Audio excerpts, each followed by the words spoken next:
We know there are many choices in internet radio, and the staff and host of LA Talk Live would like to thank you for choosing the internet's hottest destination for the most eclectic sound and invigorating talk.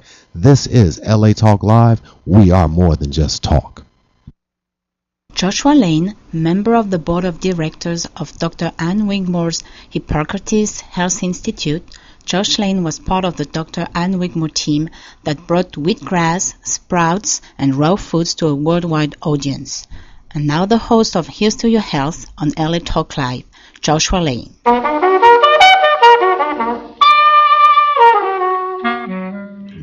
Thank you for tuning in to this edition of Here's to Your Health. I'm your host, Joshua Lane, and you're listening to us today on the LA Talk Live radio network. Our first guest is David Gedoff, a naturopathic physician from San Diego who has been a guest on the show before, and we're going to be discussing cancer. And October, of course, is National Breast Cancer Awareness Month, and what is happening right now is there is a rush again to recommend the use of mammograms for women. But a new study published in the Journal of the National Cancer Institute is raising some doubts on mammography's purported merits. The findings showed mammograms have little or no influence on reducing the number of women who die from breast cancer. And considering there are serious health risks involved too, what then is the point? Mammograms, again, show little or to no value. Breast cancer mortality rates in Sweden have been declining since 1972, even though this was before mammography was introduced. The reductions have continued, and many have attributed it to mammography screening. But the researchers that authored the current study also expected to see a reduction in breast cancer deaths associated with mammograms, but the results showed otherwise. Quote, county-specific mortality statistics in Sweden are consistent with studies that have reported limited or no impact of screening on mortality from breast cancer among women aged 40 to 69. In light of these findings, the lead researcher at the International Prevention Research Institute in Lyon, France, noted, information to women on mammography screening should better reflect uncertainty on the effectiveness of that test and underline the risk of overdiagnosis and overtreatment. So my first guest today is David Gedoff, naturopathic physician from San Diego. Dave, are you there? I am indeed here. Dave, thank you. Thank you for being a guest today on Here's to Your Health. I very much enjoy your intelligent, well thought out comments. And you, by the way, are you involved with the Weston Price Foundation in San Diego? Actually, that's a very large misinformation. There is no Weston Price Foundation in San Diego. Uh-huh. Weston Price Foundation is a relatively new organization. They're 14 years old in Washington, D.C., and all of the information that they learned about Weston Price came from the 60-year-old foundation, which is in San Diego County, called the Price Pottenger Nutrition Foundation. We are the original and the archive of all the work, and yes, I'm the vice president of the Price Pottenger Nutrition Foundation, ppnf.org in San Diego County. Well, thank you for that clarification. Actually, I did not know that. And for the people who are unfamiliar with that organization, what has your organization accomplished? I mean, what are the ideas that actually now enjoy great currency? Okay, and I hope that the audio that is coming out to people is not the audio I'm getting, because you're breaking up quite a bit. Oh, I see. The Price Pottenger Foundation is here as a sort of as a knowledge warehouse and as a research library, in addition to, of course, disseminating information to the public in our quarterly journals. And we're here to archive and hold on to and make sure it's available all of the phenomenal amount of research that was done by the two doctors, one medical doctor, one dental doctor, Weston Price and Francis Marion Pottinger Jr. And so that all the information that they discovered, with Weston Price having to do with diets around the world and the problems with root canals and all sorts of things having to do with dentistry, and with Dr. Pottinger, all the research he did on finding proper healthy diets and how you determine a long-term healthy diet, where he was using cats as his model, that needs to be available, continually published, and here for people also that just want to come in and do research, that as well as making it available to the public and being a nonprofit with a quarterly journal, so that people that simply want to keep up to date on what's going on, that's a little nutshell of what we're here for. Okay, for those individuals who are just tuning in today to Here's to Your Health, we're speaking to David Gethoff from San Diego, a nature cure practitioner, naturopathic physician. Dave, one of the things about Price Pottinger is that they have not just they're not fashionable. Their ideas are really based on hard science, and the reason I premise my statement with that is there are many individuals, well-inclined individuals, who are vegetarian, and I understand that the Price Pottinger Foundation does not agree with that as a healthy diet. Am I correct in saying that? That is correct. We do not agree with that. Quick note, just for legal purposes. Yes. I am a traditional naturopath and not a naturopathic physician. Okay. But yes, it is correct that we do not agree with that. Basically, what we say is very, very important, and I don't think anybody could ever really put nails in the coffin of this idea, because I think this idea is always going to be accurate, is that the only method for determining a healthy way of eating would be with multi-generational research. Yes. In other words, find me a population that's been eating in a specific way for 5 generations or more and still has their health, and that's a good way of eating. And we don't have any multi-generational vegans on the planet Earth. Oh, yes, that actually seems very fair. And as far as other ideas, okay, there are many good things about the people who call themselves vegan or vegetarian. Certainly they're not eating processed sugar. As a rule of thumb, they're eating fresh, organically grown fruits and vegetables. So they're doing many things right. They're avoiding heavily processed food and chemicals. But will the diet lack protein? Does it lack B12? Does it lack carnitine? What is the scientific rationale why Price Pottinger feels it's not a great idea? Well, the scientific rationale is that anything that is listed as essential by nutritional biochemistry, that is a substance which the body has to get and it cannot make from something else. And I know quite a few vegans, by the way, that eat large amounts of sugar because sugar is a vegan substance. That's true. So, when you said they don't eat sugar, well, it depends on the particular vegan we're talking about. That's true, yes. But as far as something being essential, there are essential nutrients, and that's part of nutritional biochemistry. It's taught to doctors, which they then forget. It's taught to dietitians, which they then forget. And if a substance has the word essential before it, such as essential amino acids, which are what proteins are made of, essential fatty acids, which are various different forms of fats, that is something that has been found to be required by the body, and the body can't make it from something else. 2 of the essential fatty acids, eicosapentaenoic acid, EPA, and docosahexaenoic acid, DHA, do not exist in the plant world.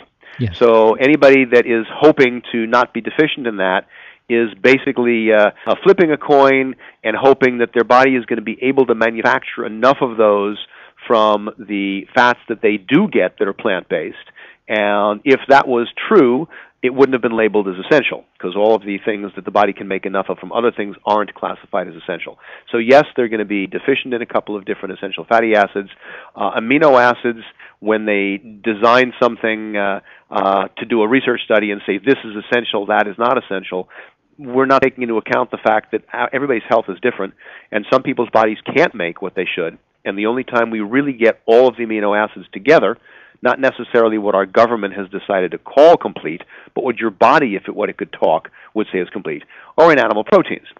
So a lot of the building blocks aren't there if we're only bringing in vegetable matter. You mentioned B12, and I will certainly agree with that one. They found over and over again that both vegans and vegetarians are deficient if you do the proper type of functional B12 test, which is a methylmalonic acid test. The amount of B12 in your body really doesn't matter. The question is there enough? And that's what methylmalonic acid testing is doing. Because the forms of B12 that are in the plant world have been shown to be so poorly absorbed that it doesn't hold the level up where it should be in most people, unless they're one of the people that has a really good ability to convert, which most of them don't, and are eating huge amounts of a number of different substances that might have B12 and hoping they're converting enough. But again, I really would. I love experiments. I would love for there to be some group of vegans that decides that they're going to prove to everybody that it's best, which would need at least 4 generations, and they have health, and to have some society where they continue to do this. And I'll even allow them the exception of breastfeeding, because obviously breast milk is not vegan. I'll allow them that exception because that's a good point. Good for you. Knows that should be done. Dave, I've been doing this subject for a long time, and that's a funny statement, but actually it's a very true statement, is it not? It is not a vegan food. You're quite right. Oh my goodness, that's lovely. Oh my goodness. I had never. That's actually pretty funny. I thank you for making a very nice joke. Dave, were you as a very young man ever vegetarian briefly? Yes, not as a very young man. I think I tried that when I was about maybe 30. I'm 60 now. I tried vegetarian. I tried vegan for a very short amount of time. I tried macrobiotic for a while. Never liked the way I felt on those, which is interesting because C.J. Hunt, in his relatively new movie called In Search of the Perfect Human Diet, which is a great topic, he also tried various different things, and they didn't work. That was when he got into the science and started interviewing the scientists that were pulling up bones from prehistoric humans and finding, based on what was in the bones, determining that none of them were vegan. It's very, very interesting. But yes, I did try some of those at various different times in my life.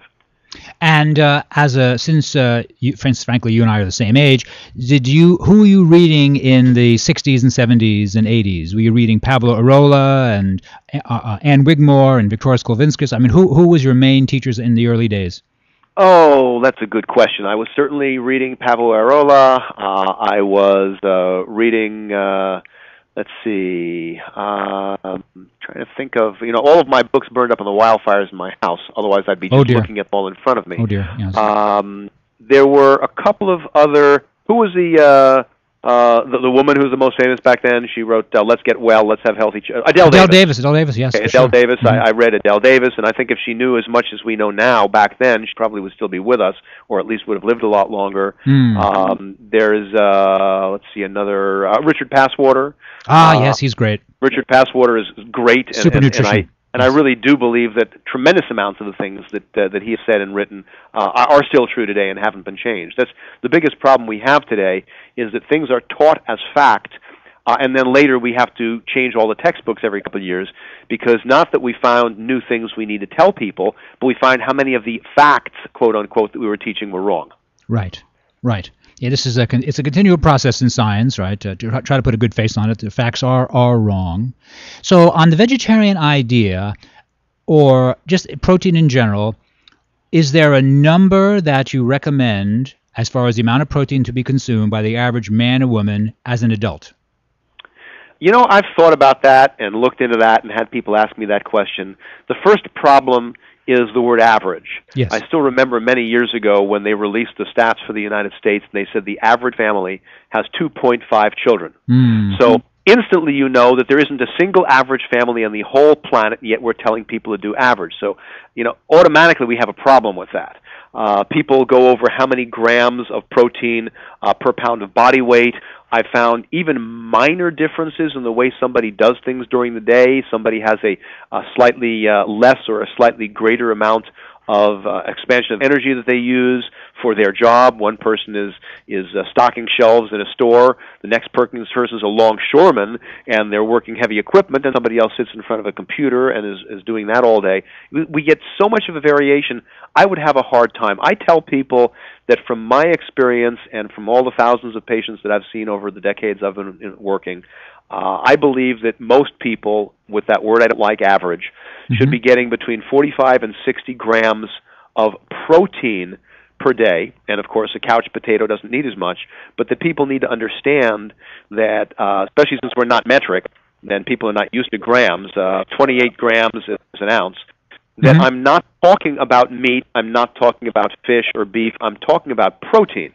And as an example, so people don't get confused, I let them know that if you pulled out food values or one of the other good references on how much of various different things are in food, if you have a piece of steak or a piece of beef or a piece of lamb or a piece of fish, then we have approximately 1 ounce of protein for every 3.5 to 4 ounces of the beef or lamb or fish. And so somebody might say, well, somebody told me I only need 30 grams, and that's an ounce, and so I can have an itty-bitty, teeny-weeny piece of meat. No, that's grams of protein, and only about a quarter of the meat is protein. The rest is water and fat, etc. And so, by the way, so do you recommend, have human beings always historically been largely fish eaters? Human beings actually historically have been consumers, which shouldn't surprise anybody, of what's available in their part of the planet to be able to sustain their life. And so the people that are in areas where all sorts of fish are around would very possibly have learned how to trap or fish for fish. Areas where there were lots of different types of bird varieties around were doing that. Areas where we had yak and buffalo and all sorts of others were doing that. So there really isn't any particular. When Price traveled around the world, he found pretty major variations in what people were eating, and for the most part, that's based on what is the planet going to give them. They don't have any stores. Right, Dave. Very well said. So since we're talking about Price Pottenger Foundation as being a very important organization that I've always very much enjoyed the books that they and the work they've done, so is the consumption of processed sugar still seen as one of the major errors and the major thing that needs to be changed in a person's diet, the avoidance of processed sugar? Yes. The consumption of processed sugar is still one of the major problems of the downfall of health. I extrapolate on that a little bit, and I say that the blood sugar dysregulation in the human body is one of the major problems. And therefore, we've just expanded from the processed sugar that you so correctly mentioned into all of the different starches. So we have brown rice, and we have quinoa and millet, and all of the different grains out there, spelt, kamut, etc. These are all approximately 75% pure starch, and the body, that's simply nutritional biochemistry, will turn the starch into sugar. That's what it does so that it can then access it for energy. And so whether the sugar comes from sugar, or whether the sugar comes from the conversion of starch into sugar, or whether the conversion comes from alcohol into sugar, it's the sugar that is doing the damage after it has gotten into the body. It doesn't hurt us when it's sitting in the sugar bowl and we're looking at it. So after we've converted it, it's a problem, and it doesn't really matter which of those substances we began with to bring it in and have it converted. It now causes a major problem as far as decreased immune function, and we've gotten even further off track because people may or may not know that the particular natural sugar known as fructose or fructose, which is one of the sugars in fruit, is a substance which doesn't rapidly turn into blood sugar because we're only looking at glucose in the blood. It isn't really blood sugar. It's one particular one. And therefore, people will eat a lot of fruit and will say, well, fructose is a low glycemic sugar. In other words, it's not turning into blood sugar. That's true. Fructose has been shown to do its damage by causing insulin resistance. So basically, fructose is one of the main causes of type 2 diabetes. Yes. And everybody out there that's not living in a cave has probably heard that high fructose corn syrup is one of the major suppliers to the human race, especially in countries like the U.S., of this fructose that's causing damage. What most people don't know is that there's a substance on the market which is even higher in fructose than high fructose corn syrup, and therefore even more damaging to the human body, and that substance is called agave nectar. Oh dear. So you're saying that the natural foods crowd, unfortunately, has gotten it wrong on the recommendation of using agave. That is exactly what I'm saying. Oh, well. And I know that actually your organization has been very strong about that. And frankly, I think that most people actually agree with you at this point. I think most of the natural foods crowd, while they originally were very happy with agave to promote this gourmet sweetener, recognize that indeed the information you're offering is correct, that agave is very problematic for the blood sugar issues. Sure. And actually not for the blood sugar issues, because it doesn't affect blood sugar, but for the diabetic issues and for the fatty liver issues. That's where fructose research has been shown to be the most important, that it is causing fatty liver, it is causing major problems without the cause being a dysregulation of blood sugar, but rather an insulin resistance and a fatty liver problem, which is very different. Yes. Yes. Now, I think that it's likely that many of the listeners to Here's to Your Health today would be surprised by what you said about such good quality organic grains as brown rice or millet or quinoa. So am I to understand that in general you feel that it's better for us, those of us who want to maintain vitality, to try to either go very lightly on grains or to avoid grains?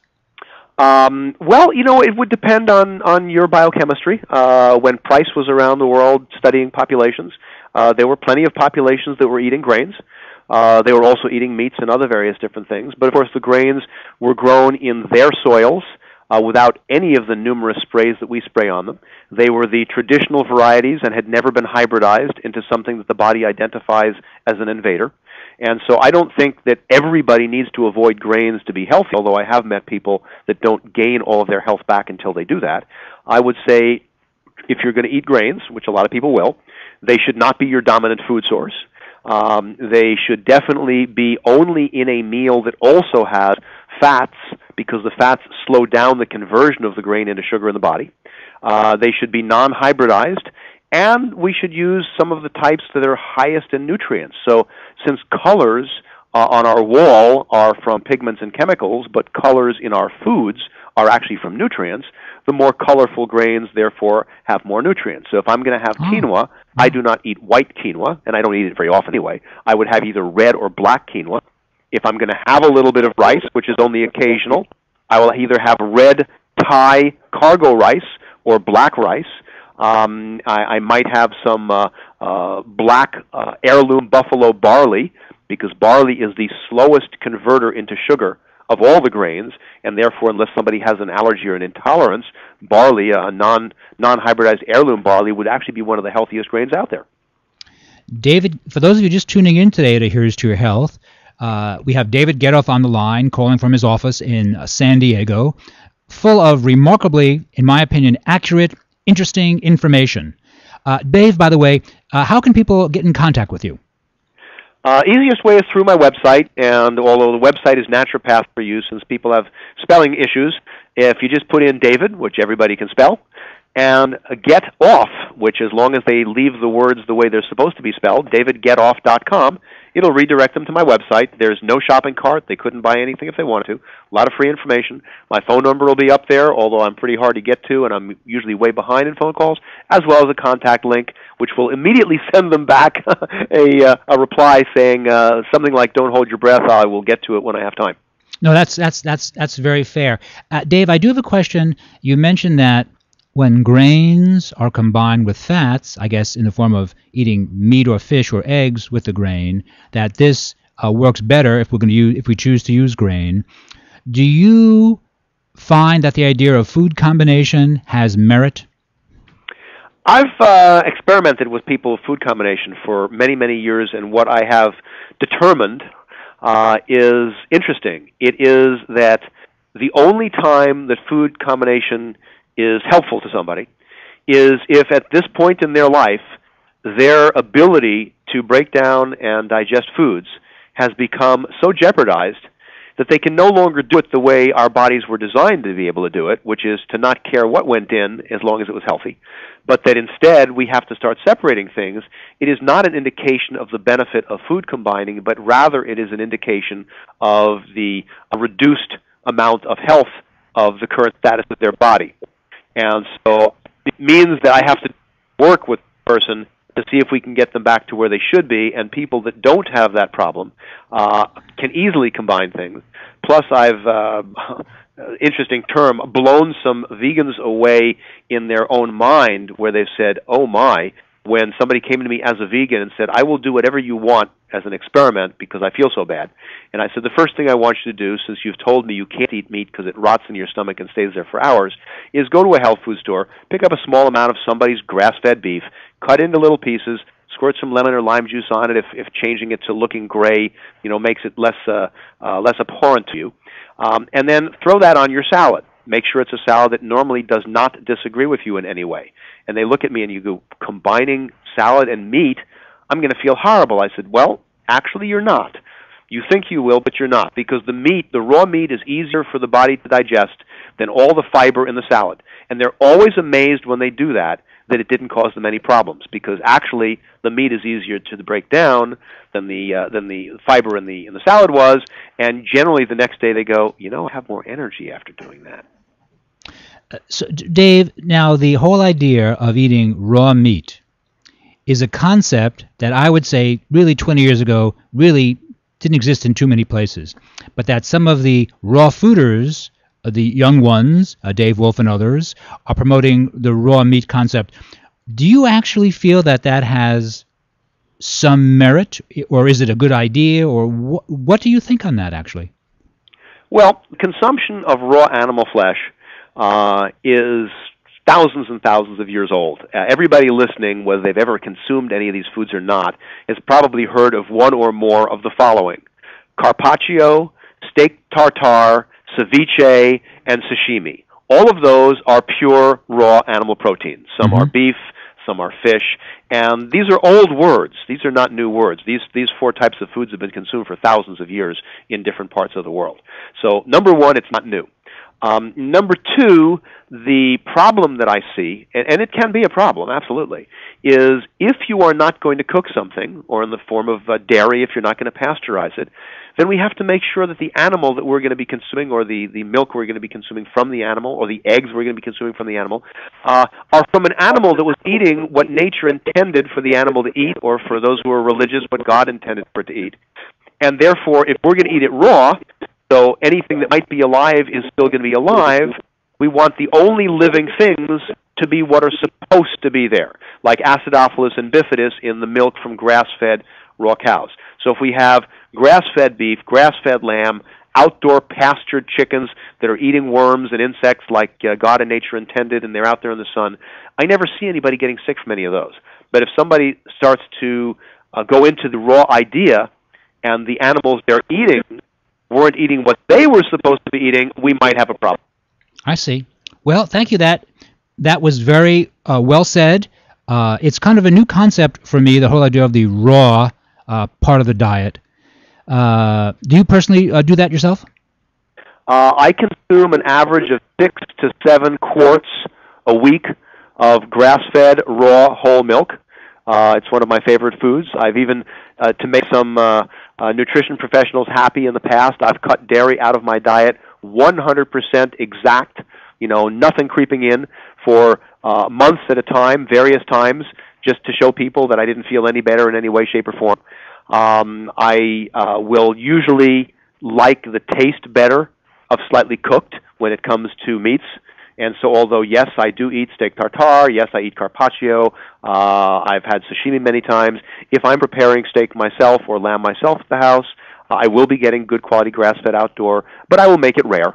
I will not make it raw. Although if I'm cutting pieces up and throwing them in a salad, they could be raw too. So I do both.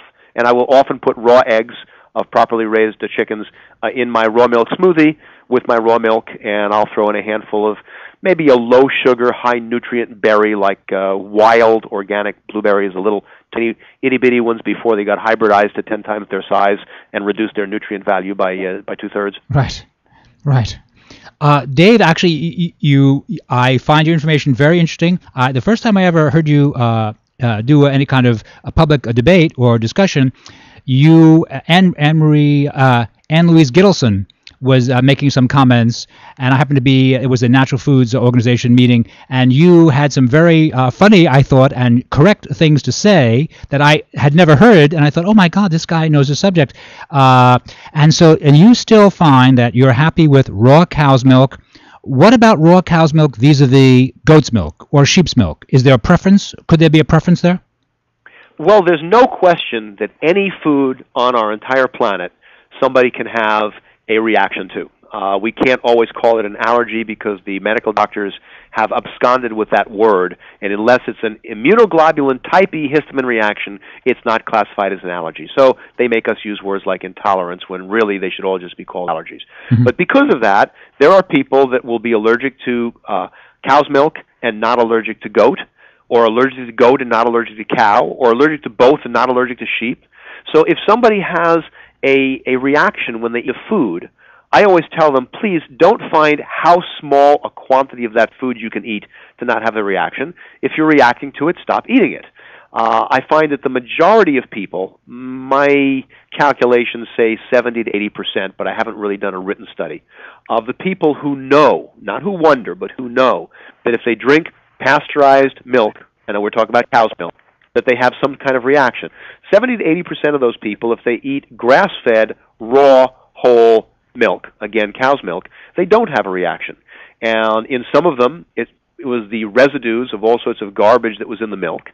In some of them, it was all the dead bacteria, because when you pasteurize milk, if it really did have bacteria in it that were bad for you, because it might have, now you're eating and consuming the dead bacteria, and you can still react to them. In many people, it was the fact that their body wasn't producing enough lactase, which is the enzyme to break down lactose, which is milk sugar, and we shouldn't need that enzyme because Mother Nature is very smart, and there's plenty of lactase enzyme in the milk. When we pasteurize it, we kill all that enzyme. So all the people who are, quote, lactose intolerant, those people can drink raw milk from grass-fed cows without having any reaction because the enzyme is already there and we haven't killed it. So it's a number of different issues. For those of you just tuning in to Here's to Your Health today on LA Talk Live, my guest is David Getoff from San Diego, who is in private practice. And Dave, can you please once again give us your contact information? Sure. Contact information would simply be www.davidgetoff, and please spell Getoff normally, davidgetoff.com, and it will have a contact for both my email and phone on the website. David Getoff, it has been a great pleasure having you on today, and I very much appreciate you taking time from your practice to call us. I hope to have you back on again. Ladies and gentlemen, we're going to take a short break. You're listening to Here's to Your Health on LA Talk Live, and we'll be right back.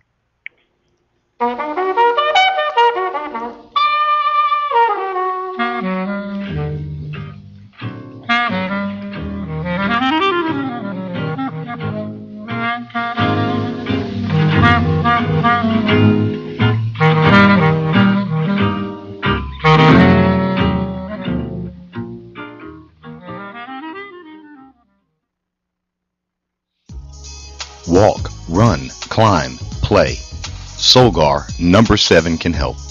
Feel the difference for yourself.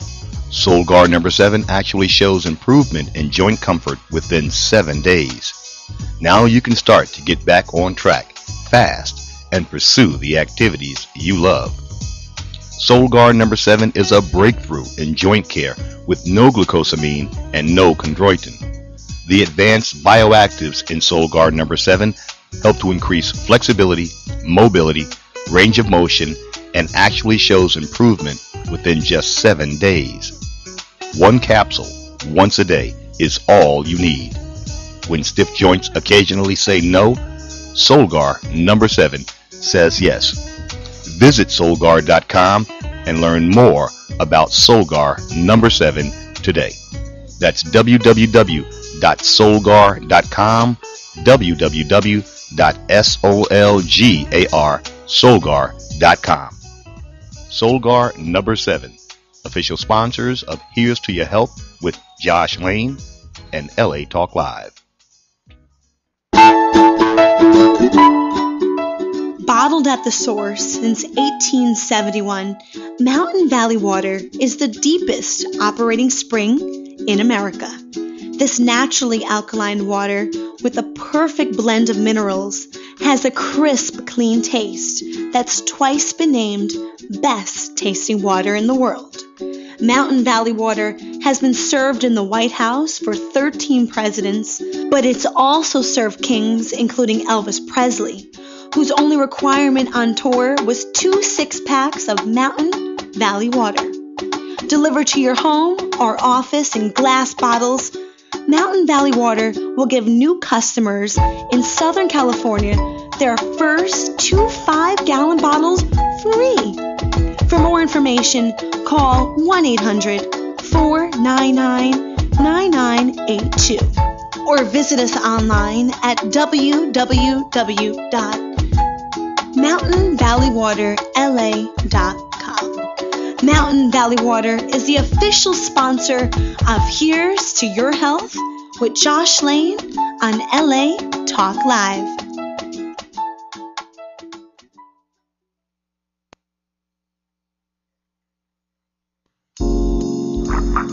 Journey Sisters is an organization that embodies and captivates women from all walks of life.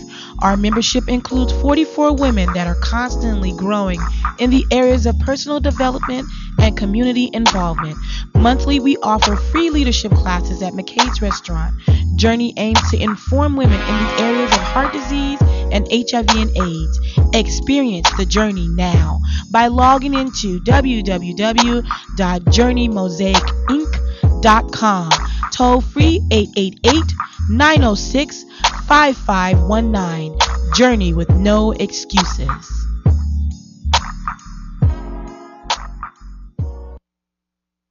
Joshua Lane, member of the board of directors of Dr. Ann Wigmore's Hippocrates Health Institute, Josh Lane was part of the Dr. Ann Wigmore team that brought wheatgrass, sprouts, and raw foods to a worldwide audience. And now the host of Here's to Your Health on LA Talk Live, Joshua Lane.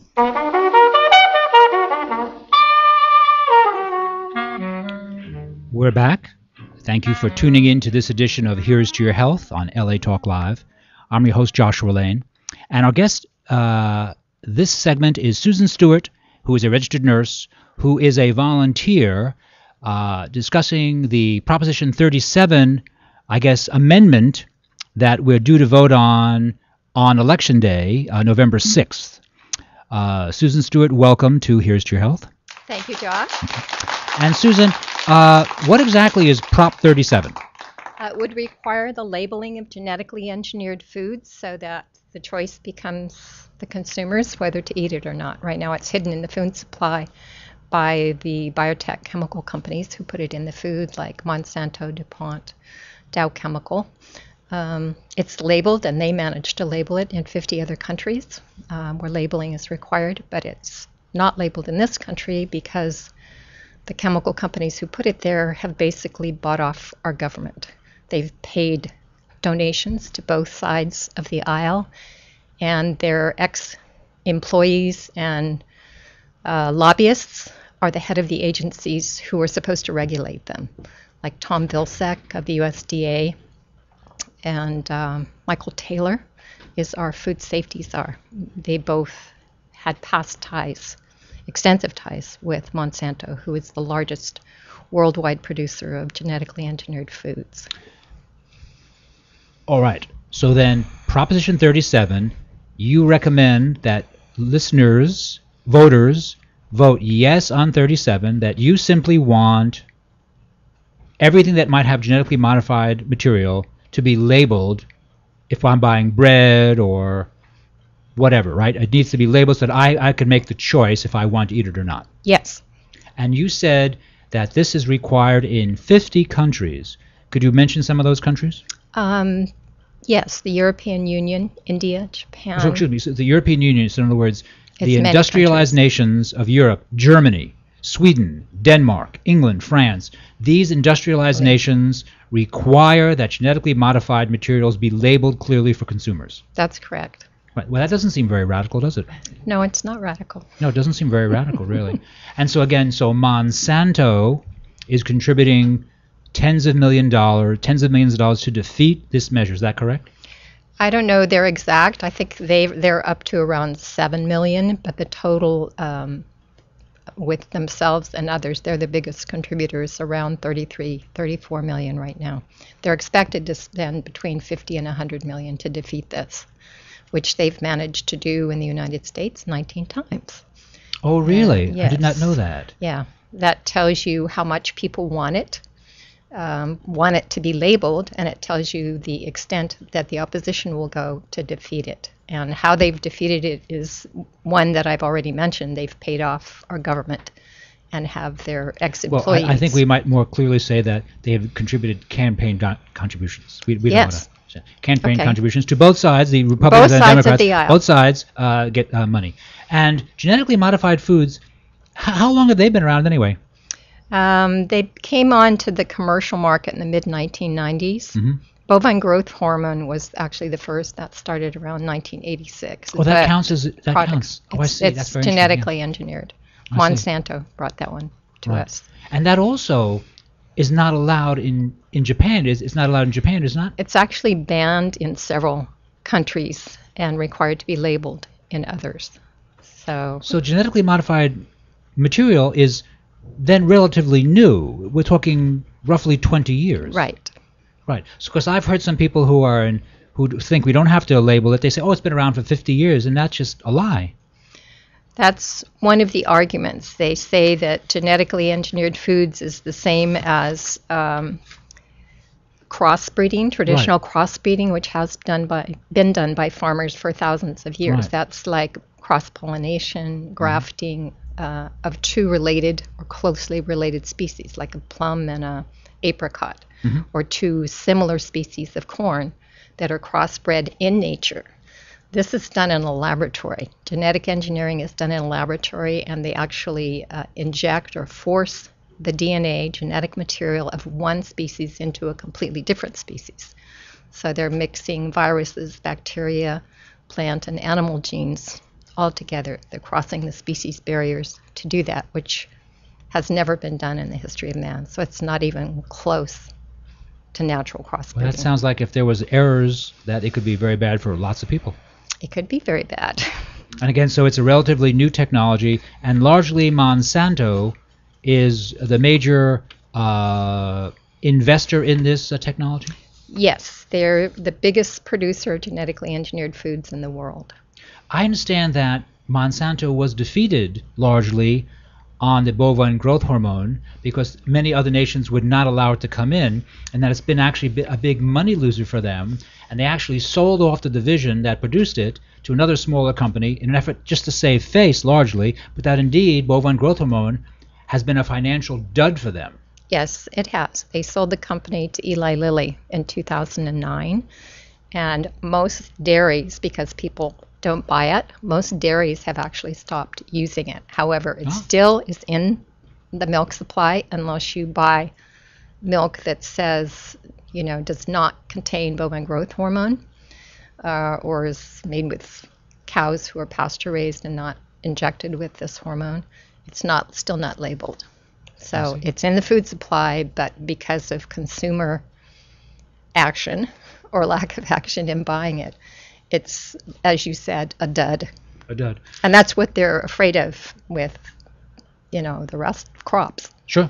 Yeah. For those of you just tuning in today to Here's to Your Health on LA Talk Live, we're speaking with Susan Stewart, a registered nurse who is an activist who is concerned that indeed on November 6th that we, consumers, should vote yes on Prop 37. That is that we want to know, we have a right to know what's in our food. Susan, what prompted you to realize this was an issue?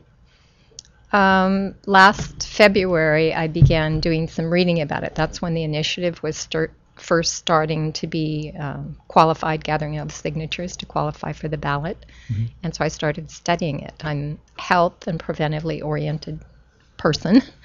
And I thought it was kind of alarming what I was reading. And the more I read and the more I dug, the more alarming it became. Yes. So then I felt this was so important. People have a right to know what's in their food. Yes. And this puts foreign proteins, allergens, a number of things into the food without our knowledge and without our consent. So that's why I became involved. And if people listen to you today feel that your ideas have merit, how can they contact you and your organization? California Right to Know, that would be CA Right, RIGHT, to TOKNOW.org. There's information there on how they can get involved. There's events that are going on all over the state that they can help out with. So that's And these are all that's the best. volunteers. These are all volunteers. Yeah, almost all of us are volunteers. We do have some paid people at the top who are doing like media and organization and that type of thing, but we have a very tiny budget. So. And the fact that the other guys have so much money to spend, do you feel that there's a good chance that indeed that labeling might be required this time? Is there? It's hard to predict the future. Yeah, I think Yogi when we Berra were said that, gathering, or, you know? yeah, I mean it is what it's going to be. I'm just putting everything into it that I can, as all of the volunteers are. Like I said, it's been defeated 19 times in the United California? States. No, not in California. This is other states. How that happens, for instance, Vermont and Connecticut this past year, Monsanto goes in, if the legislature is trying to pass it within a state, they go in and threaten to sue them. Well, all the legislators, they're broke, so they just back right down. Monsanto can tie them up in court for months. So that's threatening is one of their tactics. The other, which is you're starting to see now, is a campaign of misinformation. They use experts that are paid. And the recent UC Davis study that said food costs were going to skyrocket, we found out that they had ties. The study it wasn't actually a study, it was a paid ad from Monsanto. Funded it, and the two quote-unquote professors were paid each $30,000 for their expert testimony. So Well, that seems pretty damning. It seems that'd be is. bad for Monsanto to be shown to be so. I don't know. I want to be cautious of what I say, but just shows that they're just, manipulating ideas. Their ideas are not good. I don't think they're good. They don't have our back. Their goal isn't to, get rid of exemptions or reduce food costs or any of those things. But didn't they claim that by using genetically modified organisms that they would reduce use of pesticides and increase food supply? But indeed, that has not been true. No, it's actually sometimes there's a reduction in the first year or two, but then they're having problems with super weeds and super pests. And of course, their solution to that type of thing is actually more and more chemicals, and the combination of chemicals like Monsanto's Roundup. Now it's not working so well. They're growing super weeds. That's a toxic herbicide. They want to add something called 2,4-D to it, which is 50% of the formula for Agent Orange. I thought that was been banned. Agent Orange is not used, and that had, I think it was dioxin and 2,4-D. The most deadly part of it was the dioxin, but 2,4-D is also associated with toxic reactions. And they want to combine that with another toxic chemical. So Didn't many of the Americans who fought in Vietnam, they were exposed to Agent Orange, and they came back with all sorts of terrible neurological problems?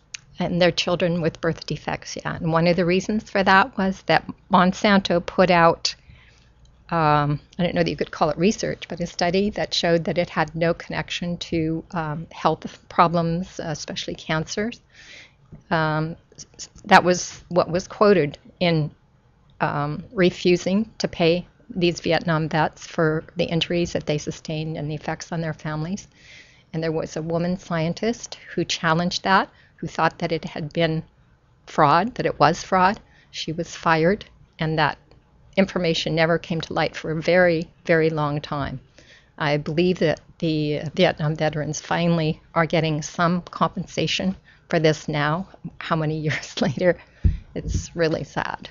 Well, that's a very sad story you just told us. I'm happy to hear at least it's been rectified now. Once again, how can people contact the Vote Yes on GMO Prop 37? How can they contact you? It would be carighttoKnow.org. carighttoKnow.org.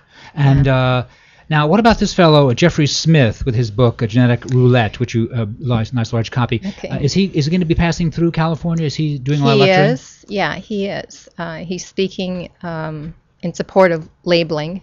He's the head of an organization called Institute of Responsible Technology, whose purpose is to educate people about genetic engineering and the problems that it creates. And he's written several books, and there's actually a DVD called Genetic Roulette, which actually just came out in September. We're going to have a showing of it in Westlake Village on Friday this week. Oh, tell us where, because many of the listeners are local. It's at the Center for Spiritual Living. Mm-hmm. It starts at 6:15 with food and drinks. I think it's non-alcoholic. No doubt. I'm not no sure. doubt. I'm not sure, but Sounds I like think a it hardcore is. kind of crowd. And they'll show, Uh-huh. they'll show the film, and then Jeffrey Smith is actually going to be there, and Dr. Huber and one other person who are an expert panel. They're going to have questions and answers afterwards. So. And what kind of support are you getting from California legislators? Is anyone on board with supporting you? Sometimes they verbally support, but I don't know that I'm not aware of who has come out publicly. There may be some people. I'm just not aware of who those people are. Another question: is there a real divide? Is one particular party supporting your thinking and one particular party opposing the thinking or supporting Monsanto? Is it not that clear? It's not that clear because this is basically a nonpartisan issue. We all eat. We all have a right to know what's in our food. I believe the Democratic Party has come out publicly in support of it. Oh, that's good. I don't know if there are other parties who have or not, but it's not a partisan issue. So has Ralph Nader weighed in on this? Not that I'm aware of. Oh, really? So I mean, he may have, and I may not be aware. I'm pretty much involved with the local East Ventura County area. I've not seen his name mentioned anywhere, so this is possibly an issue that he just has not investigated. And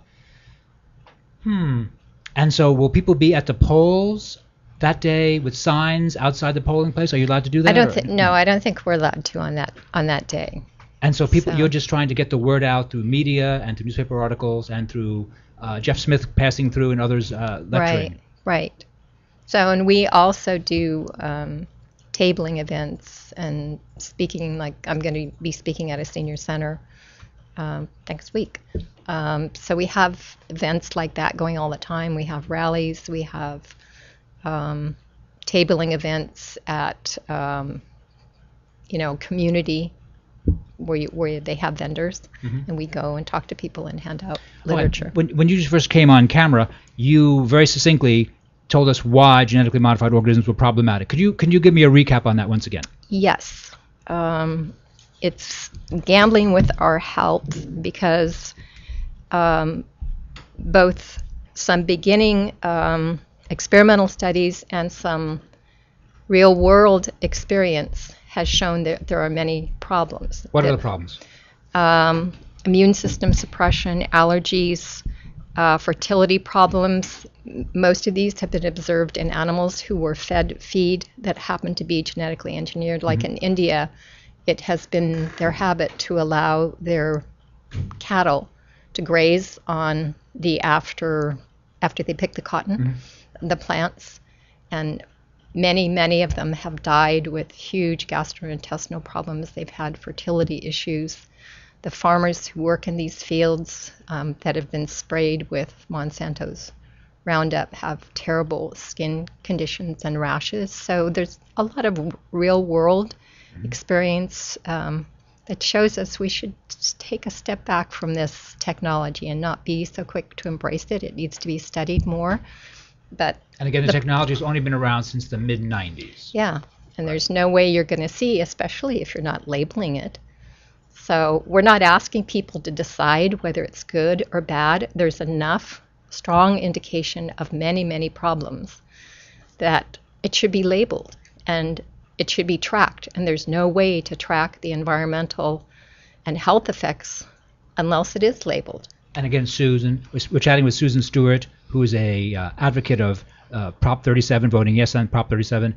It is required that it be labeled in the industrialized countries of Europe, Germany, England, France, etc. It is required that they label the item as genetically modified. Yes. As well as in China, Japan, Russia, New Zealand, Australia, All of those countries require it. We're one of the very few industrialized countries that does not require labeling due to the undue influence of the chemical biotech industry in this country, unfortunately. Yes. Well, Monsanto has a long history of seeing it their way and influencing legislators through, I guess, campaign donations. And I guess legislators also really, don't really know the subject. They can't know about everything, foreign policy, road building. They can't know everything. So I guess they rely on experts. And I guess the experts, especially at land-grant colleges, might get grants, etc., to study. And they might indirectly be influenced because they do get money from Monsanto and Dow Chemical and other large ones. Coca-Cola is also giving them money? Yeah, Coca-Cola, Pepsi-Cola, Monsanto, DuPont, Dow Chemical. Those are the major. Nestle's Foods. Those are some powerful international corporations. They are. And they have real clout. And I guess the legislator thinks, oh, no, they must know what they're talking about because, they're Nestle. Nestle's gotten in trouble over the years, hasn't they, with a lot of issues? Actually. They certainly have. Monsanto and Nestle have gotten in trouble for a lot of things that seem rather unfortunate in retrospect. Wasn't it Nestle who in the 70s was selling apple juice for babies, but indeed there was actually no apples in it? Yes, Remember and that when we they were also young? were trying to get poor, African mothers to bottle feed their babies, which caused diarrhea and all kinds of problems. So they gave them enough free formula so that in the next amount of time their mother's milk would dry up. And then the babies could become sickly because they didn't have sterilization equipment, etc., and they couldn't afford to buy the formula. Yeah, they got in trouble for that. So they have a history of doing things that, in retrospect, don't seem that ethical. In retrospect, they really do not seem ethical. From the vantage point of history, we look at them and think, okay, just didn't seem to be a very good idea. And they were caught for that, and they suffered some very bad press. They have. Monsanto also has bad press, but they have a lot of money, so they. I don't want to use the word bribe, but I don't know what else to call it. No, I wouldn't say that. They influence, and again, legislators don't necessarily really know the subject, and don't necessarily have a bias either. But I think largely they really just don't know the subject, and so you think, Monsanto, we're gonna go with them. Well, all of the polls that are taken consistently show around 90% of the people in the United States want it to be labeled.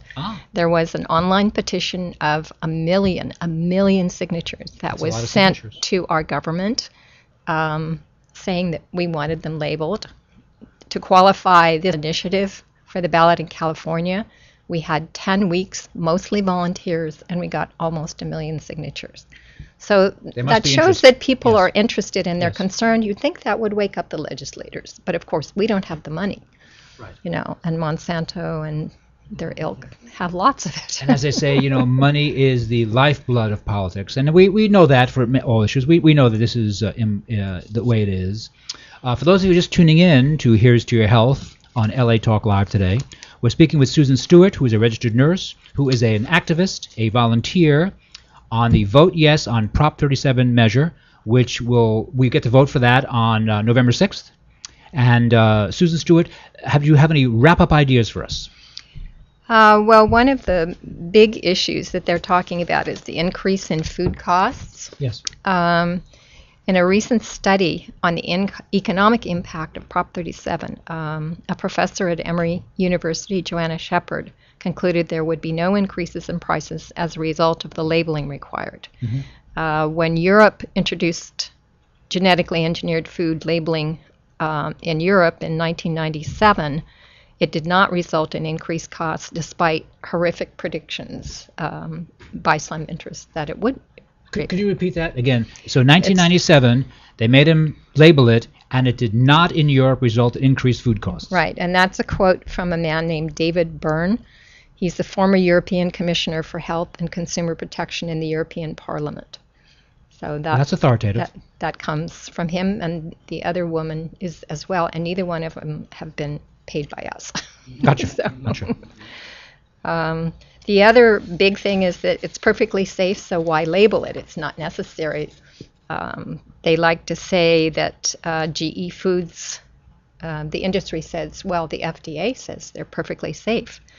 And the FDA, unfortunately, relies on industry data to make their decisions. There's one quote that is particularly telling of the mindset of Monsanto and these other companies. It's from Philip Angel, Monsanto's Director of Corporate Communication, and it was published in Playing God in the Garden, the New York Times Magazine. Quote, Monsanto does not have to vouch for the safety of our biotech food. Our interest is in selling as much of it as possible. Assuring its safety is the FDA's job. Whoa. The only That's a problem, very tough the thing to FDA, say. Whoa, it's my very goodness. tough. Wow. They've been quoted several times with Oh, my goodness. that type of thing. But the FDA relies on industry data and requires no independent safety testing. They also are an extremely secretive organization. They require non-disclosure agreements from their scientists and their farmers. No studies are published that don't have their stamp of approval. And that's what the FDA is relying on to say that it's perfectly safe. So you can see there's some conflicts of interest there. There could potentially be conflicts of interest. There certainly Huge. could be potential conflict. Yes, you're quite right. Well, and the head of the FDA is a former VP of Monsanto. So That does not seem right. That does seem that could be very problematic. Who is that? Tom Vilsack? Or no, other one? that's the USDA. It's Michael Taylor. Michael Taylor. Yeah. Wow. So our So government won't be stepping up anytime soon. And to so it protect says us. saying under both parties, Republicans and Democrats, this does not seem to be a Republican-Democratic issue. No. This seems to be transcend that these Monsanto really kind of calls the shots. Absolutely. They call the shots. Yeah. Susan Stewart, do me a favor, give us your contact information once again, please. Okay. California, CA, righttoknow.org. And so you suggest that we vote yes on Prop 37? Yes. All it does is label. It just labels it and it gives the public the choice whether to eat this or not. Well, that seems very fair. Susan Stewart, thank you for being a guest today on Here's Your Health. I very much appreciate it. Thank you. Appreciate you having me. Intelligent information, I very much appreciate it. You're listening to Here's to Your Health on LA Talk Live. I'm your host, Joshua Lane. We're going to take a short break, and we'll be right back after these important messages.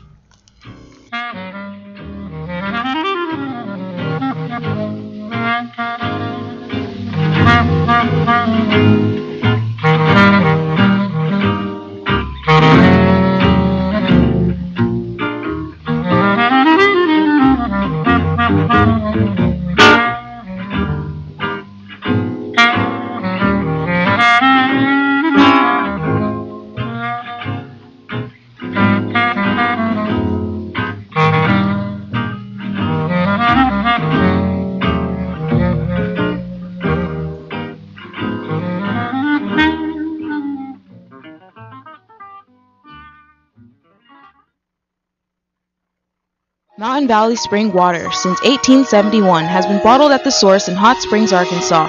Twice named the best tasting water in the world, Mountain Valley water is naturally alkaline and bottled in glass, providing the perfect blend of nature's minerals, giving you a crisp, clean taste. To start your home and office delivery in Southern California, call us at 1-800-499-9982 or visit us online at www.mountainvalleywaterla.com.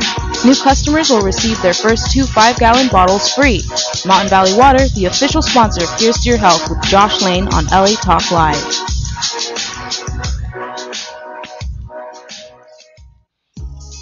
Walk, run, climb, play.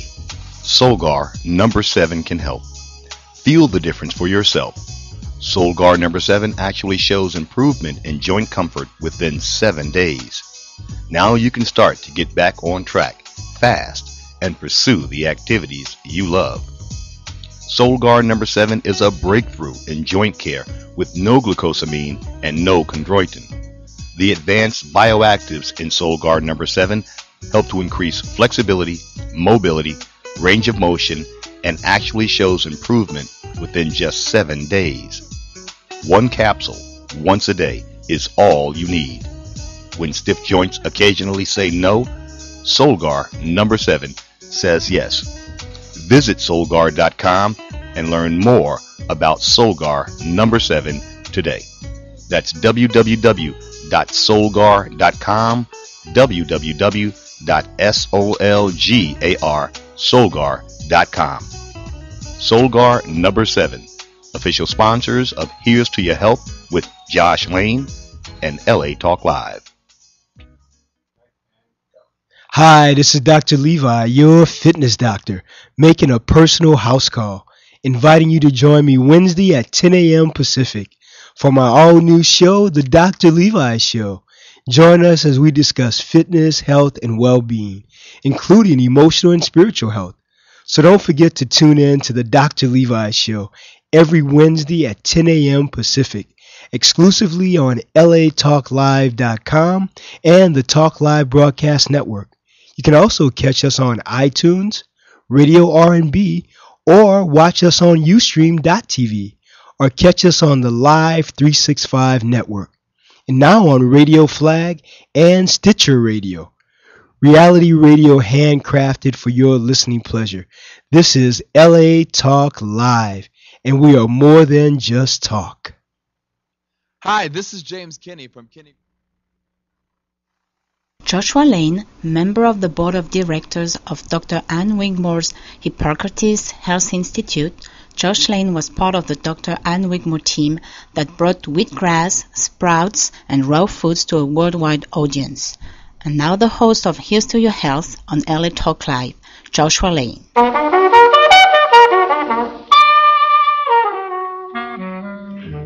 We're back. Thank you for tuning in to this edition of Here's to Your Health on the LA Talk Live radio network. I'm your host, Joshua Lane.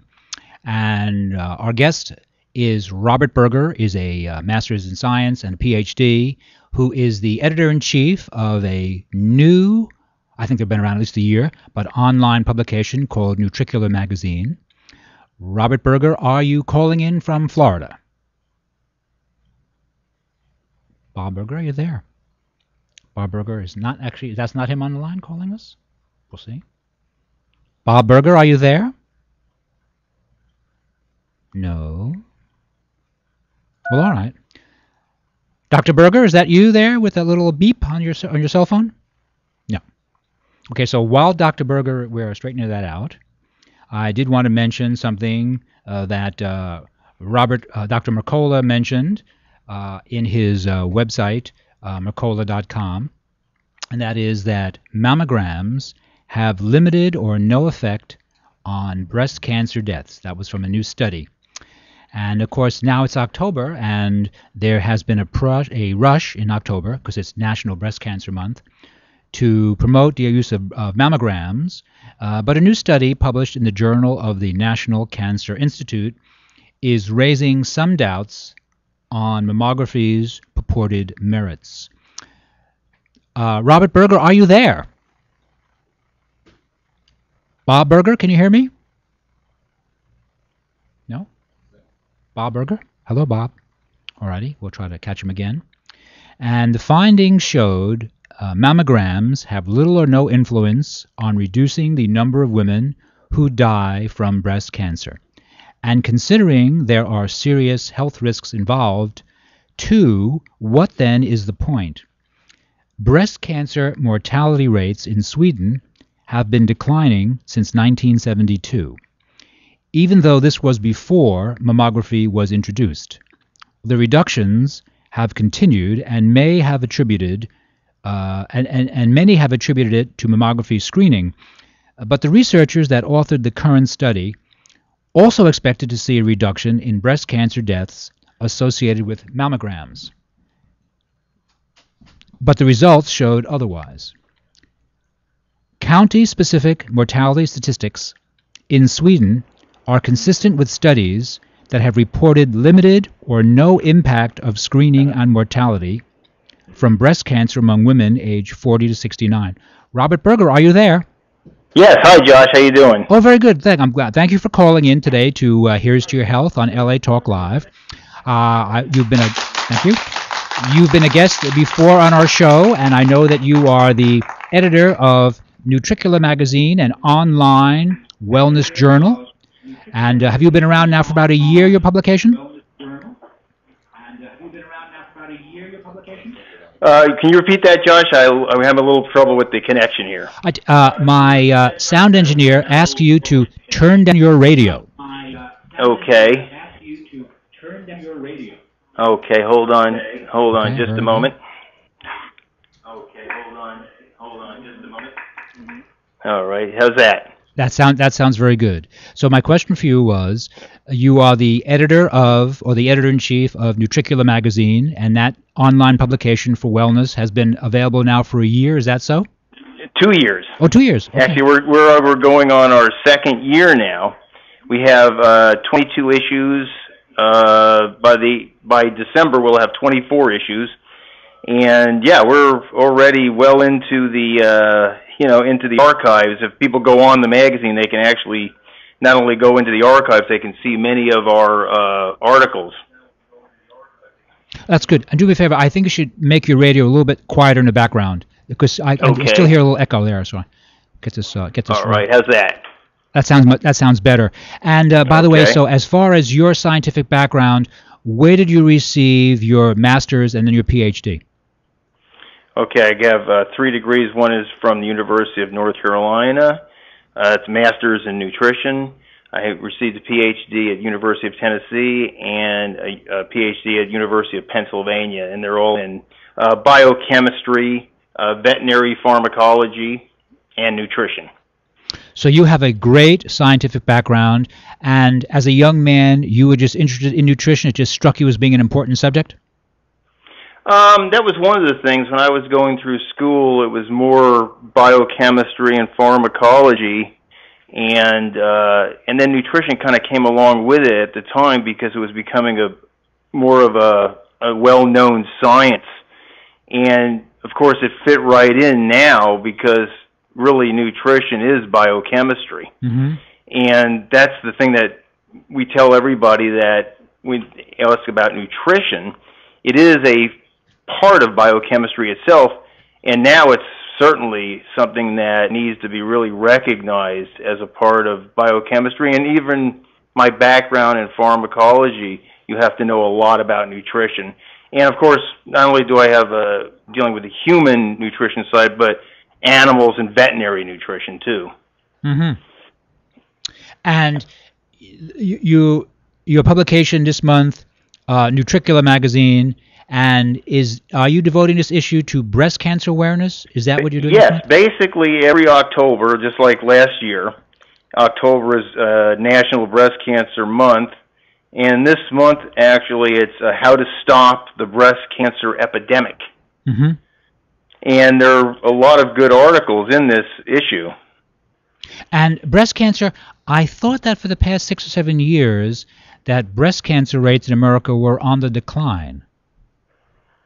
Well, they may be on the decline, but our problem is that more and more people, I think they're on the decline as far as overall mortality. I see. But if you look, we talk about from 1970, when 1 out of every 18 women were diagnosed with breast cancer. And now it's 1 out of every 7. Oh, dear. And what's happening is there's different types of breast cancer now that are being diagnosed. And the reason they may be a little on a decline in some areas is because of the nutrition and awareness. But in many areas, they're actually on the incline, which we'll talk about, because of the lack of proper foods, the over-estrogenation of this nation, obesity problems, and of course genetic problems that are handed down from generations because of this, as well as genetic predispositions that women, let's say, back in the 70s, they may have had a predisposition, but they didn't have some of the environmental problems that are now hitting us, that because they have that predisposition are really getting, they're becoming diagnosed more and more every day. Okay. For those of you just tuning in, we're speaking with Robert Berger, a PhD, editor-in-chief of Nutricula magazine. Robert, what are the environmental factors that are potentially problematic for women? Well, the number one is estrogens. And when I say estrogens, I'm talking about not only estrogens that we produce, but the estrogens that are in the environment, which we call xeno, X-E-N-O, as foreign estrogens that act on the body of both men and women to make the body almost feel as though we are being hit by estrogens. In other words, there are things that are toxic in the environment that we either eat or inhale or are subject to that sit on the same receptor sites as our natural estrogens would normally do. And they sometimes will block out our normal estrogens or even overwhelm those receptor sites. And these environmental toxins, which are really a real concern, they don't have the same metabolites as our normal estrogens do. Many of them have very, very mutated metabolites that actually can cause many of the cancers that we see, not only breast cancer, but many types of cancer, prostate, cervical, uterine.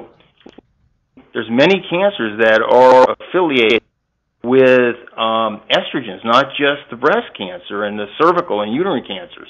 So those are very important things to consider. And of course, foods, we really have a problem with foods today because many of the minerals and vitamins and the nutrients that used to act to really put off some of these diseases are now no longer in our food sources. So we're not getting the right nutrition, and so our bodies aren't really responding the same way, and we're letting a lot of these cancers develop because we don't have any natural way of preventing them. And of course, then there's obesity, which of course goes along with foods, but obesity is really a problem because, for instance, with women that are more susceptible to breast cancer, and even men that have breast cancer or prostate cancer or other types of estrogen-driven cancers, the obesity factor, because fat holds so many of these estrogens as well as these xenoestrogens and toxins, that we're holding more of them in our bodies, and then when we release them, they're getting into the bloodstream, going into the cells, and we're just basically being more exposed every day to these toxic chemicals and toxic metabolites that are causing mutations to the cells and driving many of the cancers today. Like, for instance, I don't know if everybody's aware of the, for breast cancer, 83 to 87% of breast cancers are estrogen-driven. Really? Yes. And, of course, knowing that, this is a problem because anything that overwhelms our body as far as estrogen is going to initiate or keep a breast cancer fed and will support any type of these cancers that are estrogen-driven cancers. And even the, let's say, 13 to 15% that are non-estrogen or estrogen negative, they still are affected by all these problems in the environment that are hitting our bodies because what they're doing is they are not supporting our own immune system. And this is obviously one of the biggest problems is our immune systems are being overwhelmed today because of a lot of toxins in the environment. And of course, the immune system is located in all parts of our body, but especially in the gut. Mm-hmm. And because of the foods we're eating, we're not really supporting our own immunity. And so our immunity is like a guard. It'll see, or it'll take a cancer cell or a group of cancer cells and it'll alert the body before those cells become into a tumor. Well, that's what's happening today. Many of these cancer cells are mutating and getting by our guard system. And when they get by, they can situate themselves in certain areas, such as the breast or the liver or the lung. And by that time, when they situate themselves, they've already kind of got a hold and they start multiplying. And by the time sometimes we recognize that problem, it's already many times too late. I see. Because they've already overwhelmed the body. For those of you, this is another real problem that we're having today. All right. For those of you just tuning in to Here's to Your Health on LA Talk Live, we're speaking with Robert Berger, a PhD, editor-in-chief of Nutricula magazine, which devotes their October issue to breast cancer awareness. Now, you mentioned estrogen promoted cancers. The fact that women are using a lot less birth control pills and medications for menopause, has that also influenced the decline in breast cancers? Well, it's actually done both. Because in certain types of pills, or even anything that will switch the estrogen levels, Many times, if you're reducing estrogen in the body, sometimes your receptor sites are still exposed to our natural estrogens, and they'll be more, let's say, more opened up to what we have. And of course, the same goes if you give too much estrogen, then you have the same problem, except the reverse. It overwhelms those receptor sites. Mm-hmm. So I think it works both ways. Unfortunately, I don't think, I'm a believer in people need to do what they need to do, and I don't think it's really the birth control pills themselves, because women have been using them for years, and we never saw this problem, a number of years ago.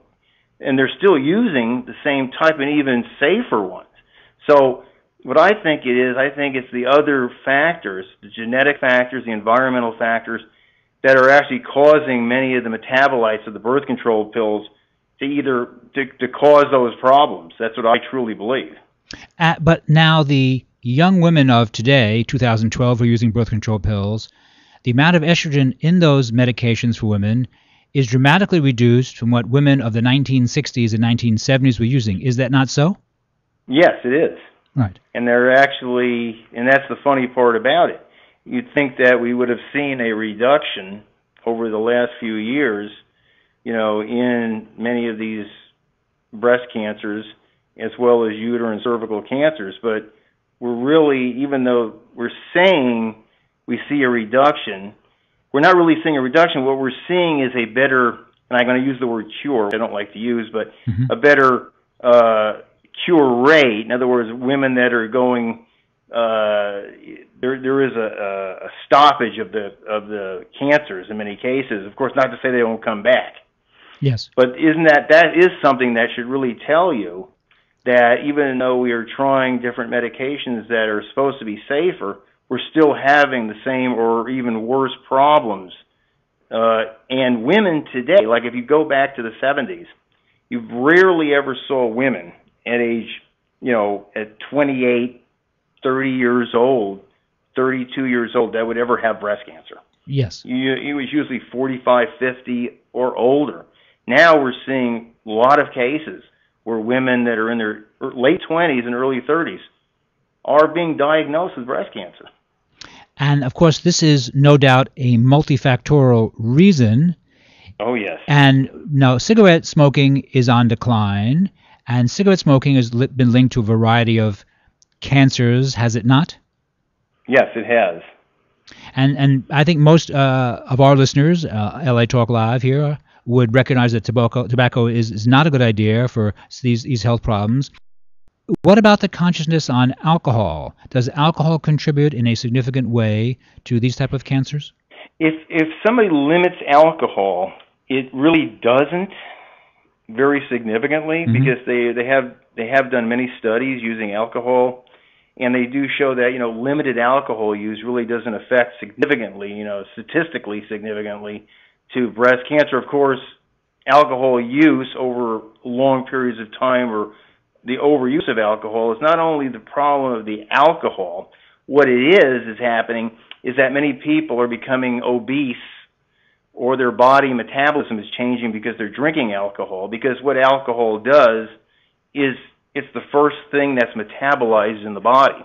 So when women or men drink alcohol, over a period of time, their body starts to switch over, and they burn the alcohol calories, and they store all the calories from your diet that you're eating. And so many of this, of course, is turning into these carbs, or turning into fat, which is causing a lot of the obesity, which in turn, of course, we've got obesity that is definitely related to liver disease, as well as many types of cancers, which of course then we're going to see an increase in those cancers. So I truly don't believe, because I did study some things with alcohol many years ago, and limited alcohol, even though of course I think people should very much limit their alcohol, is not a major factor with breast cancer, not like the problem with weight issues, or toxins, or lack of exercise, or poor immune function, or bad diet,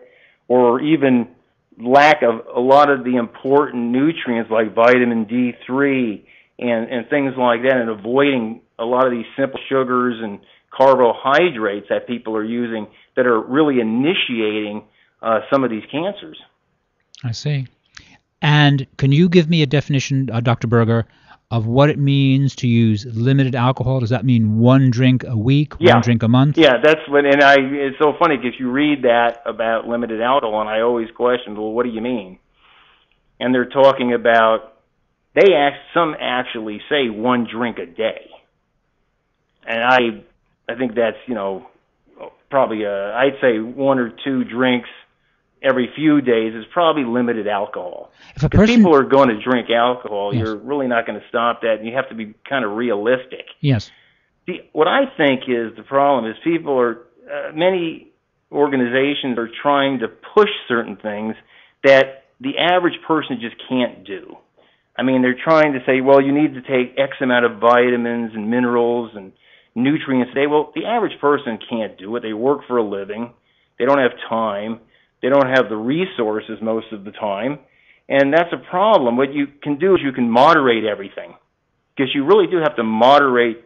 So if you know you're going to have to moderate certain things in your life, you need to also moderate your carbohydrate, especially your simple carbohydrate intake. Mm-hmm. And, your alcohol intake, of course. Smoking, obviously, smoking is really bad for just about everything you do. Yes. And, these are the kind of things that you just need to kind of, balance out in your system. You made a statement about what people can and cannot do during their life, but wouldn't you say that today there's so much more consciousness on wellness that many people, frankly, just need the information? Because a lot of people have never heard that. They thought, oh, really? We had no idea that alcohol was a problem or that processed sugar was a problem. And then when people hear it from an authority they respect, that oftentimes they do change behavior. You're right. And that's exactly why we have this magazine is a perfect example. Mm-hmm. I mean, if you go into the magazine this month, you'll see we have great writing on hormones and breast cancer, hormones, cell phone use. We have an interview with a woman who was about 42 years old who got breast cancer, and what she did to do a lot of natural things she did. We have 12 steps to prevent breast cancer. We have things on dental health. We have breast cancer and complementary medicine. We talk about an MD from the University of Florida, Shands Hospital, talks about obesity and cancer. And I even have an article in there, advances in nuclear medicine, in other words, radiotherapy, because we have to be realistic. Mm-hmm. A lot of women are going to do radiotherapy, but nutritional support. So, yes, and this is where they're not getting the information. Many of the people are going through a lot of these problems, and they don't have access or don't know that the information is out there, but it is. And this is one of the reasons why Nutricula, what we do, is we try to get this information out there to everybody so they understand it, so they become more aware and say, there are things you can do, and not being radically to one side or the other either, because that never flies. I mean, when people come to you with all these crazy ideas and then they completely say, oh, okay, I'm not doing anything traditional, what happens is you're turning off the traditional thinking people. But then when you go to the other way and say, well, I want to do everything traditional, I don't believe in any of this nutritional stuff, well, that's ridiculous, because if you look at vitamin D3 and you look at some of the things that are now being written about all over the world, there's thousands and thousands of research papers from universities all over the world on these things, so we know it's true. So, yes, it is the information that's not available to most people. And there's the problem. If you look at some of the statistics, if you look at some areas in some states, in some countries, where they have a higher rate of mortality from things like breast cancer and prostate cancer and lung cancer and uterine cancer and cervical cancer, you'll see that those people, unfortunately, do not have access to some of the other areas like in L.A. or in New York or here where I am in Florida or around some major universities where they do have access. And so information is the key to everything, I think. Yes, we're speaking with Dr. Robert Berger, Ph.D., who's the editor-in-chief of Nutricula magazine. Dr. Berger, how can people read Nutricula? What's the process? Oh, it's easy. You go right into our website. It's www.nutriculamagazine.com. Could you spell that for me? Could you spell that for me? I'll spell that. Yeah. It's NUTRICULA magazine, all one word, .com, and you will be right in there, and you'll be able to go into we have an archive which has all the 2 years of issues, but most of these things you can find right on the blog. Mm-hmm. In other words, they're right there for you to read, and we even have an area which is a search area where you can just put in things like, breast cancer and estrogen. And all the articles that we've written so far, that information will come up. And then we also have a lot of interactive videos. We're really advancing the magazine into where we're going to be having many more interactive videos and these type of things where people are going to have greater access with search things like interviews, and where they can just go right on and find out whatever they want to know if we haven't. And we are evolving to a point where we're getting a lot of information in there that people really want, because we just don't put any old information in there. Yes. We're trying to, put in the things that what people are interested in, what the average person needs to know, and doing it in a scientific way, but in a way that everybody can understand, because this is another big problem. I mean, my mother just went through breast cancer surgery. Oh, I'm sorry to hear she that. had a lumpectomy. She's going through radiotherapy, and of course, I hope she does the nutrition like we want her to do. But she got no real information from her surgeon or her doctors that she could really understand. So, of course, she had to come to me, and I immediately sent her right into our magazine. And even the article that I wrote, which is going through radiotherapy. And this is what is so important. Anybody that wants to know this information can go right into the magazine. And believe me, you're going to get a lot of good stuff out of here. And it has helped a lot of people. Yes. Dr. Berger, I also assume that when people have an illness, they're scared to death. And when they're scared to death, it's hard to learn, because you think, oh, my goodness, I have this terrible, terrible, terrible problem. So it's not necessarily the best time to learn new ideas. Exactly, and it is difficult, because I know from just people around that, myself, that when you are diagnosed with something, it's easy for a person to say, oh, well, I'll just go right on the internet and figure it out, and, I want to read this. They don't think that way. They immediately get scared, because it is scary. When you hear the word breast cancer, it's scary, and you don't know what it means at the time. It could mean, are you just talking about a lump that's less than 500 billion cells? Are you talking about stage 3? Has it gone to the lymph glands? What are we talking about here? So it's a very ominous sounding word, breast cancer, especially today. This is why, look what's going on in this country today. Watch all the NFL games. They're all wearing pink. When did a player ever wear pink on a football field? But this shows you the power of what we need to do to make awareness, to get people aware that there are things you can do, and there are things you can help yourself. And when, like, for instance, a perfect example, if you're diagnosed, let's say, or you have a predisposition, this is very important. Don't panic.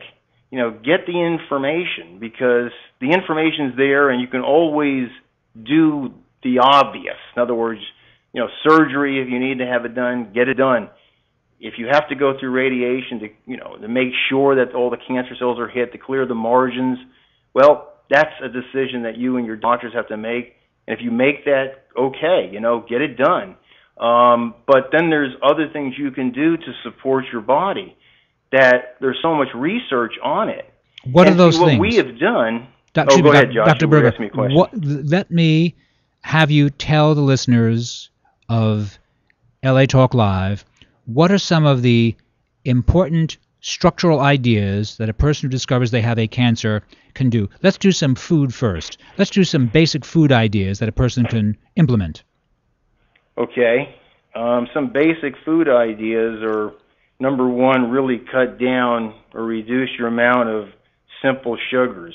So sugar And is the a reason factor. I say yes. that, like candy bars, things that just are easily metabolized by the body that are basically, when I say simple sugars, I'm talking about sweets and things like that, because what happens with those type of sugars, simple carbohydrate or simple sugars, is they really feed cancer, because they don't really need what other nutrients need, and cancer cells love things that are easily metabolized because they're constantly dividing, and so simple sugars are really easy for them.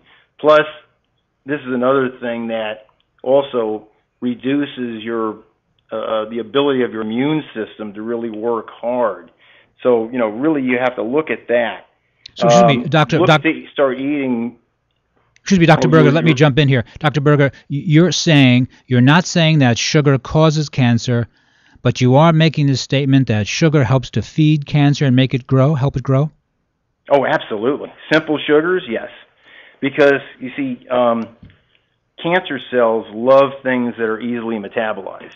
Mm-hmm. And there's nothing really in sugar, let's just say regular old sugar, that is going to stop cancer cells from growing.